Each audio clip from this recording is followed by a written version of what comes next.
Hey guys welcome back. So നമ്മളൊന്ന് തൃശ്ശൂർ വരെ പോവുകയാണ് ഗൈസ്. തൃശ്ശൂർ കുറച്ച് അത്യാവശ്യ കാര്യങ്ങളുണ്ട് ചെയ്ത് തീർക്കാൻ. അപ്പോൾ അതിന് വേണ്ടി പോകുന്നതാണ്. മെയിൻലി നമുക്ക് ഹോസ്പിറ്റലിൽ പോകണം. ദെൻ എൻ്റെ കുറച്ച് കാര്യങ്ങളുണ്ട്, അതും ഒന്ന് കംപ്ലീറ്റ് ആക്കണം. അങ്ങനെ 2 ലക്ഷ്യത്തോടെയാണ് നമ്മൾ പോകുന്നത്.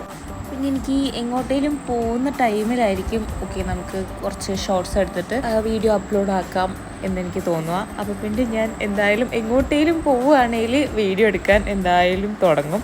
അപ്പോൾ പിന്നെ ഈ ഒരു പോക്കും നമുക്കൊരു കുഞ്ഞ് ഷോർട്ടാക്കി എടുത്തിടാമെന്ന് വിചാരിച്ചു. ഇതിൽ കാര്യമായിട്ട് എനിക്ക് കുറേ ഷോർട്സൊന്നും ആഡാക്കാൻ പറ്റിയിട്ടില്ല. കാരണം എൻ്റെ സ്ഥലത്ത് ഞാൻ പോയപ്പോൾ അവിടെ ഒരു ക്യാമറ അലോഡ് അല്ലെന്ന് പറഞ്ഞിട്ട് എനിക്ക് വീഡിയോ ഒന്നും എടുക്കാൻ പറ്റിയില്ല. പിന്നെ ഞാൻ അവിടെ നിന്ന് വർക്ക് കംപ്ലീറ്റ് ആക്കി ഇറങ്ങി ഞങ്ങൾ പിന്നെ നേരെ താത്താനെ കൂട്ടാൻ വേണ്ടി ഹോസ്പിറ്റലിൽ പോയി. ഹോസ്പിറ്റലിൽ പോയിട്ട് ഈ ഒരു ക്ലിപ്പും പിന്നെ വേറൊരു ക്ലിപ്പും മാത്രമേ ഞാൻ എടുത്തിട്ടുള്ളൂ. അപ്പോഴേക്കും എനിക്ക് വീഡിയോ എടുക്കാൻ മറന്നു guys. So that's it guys, by.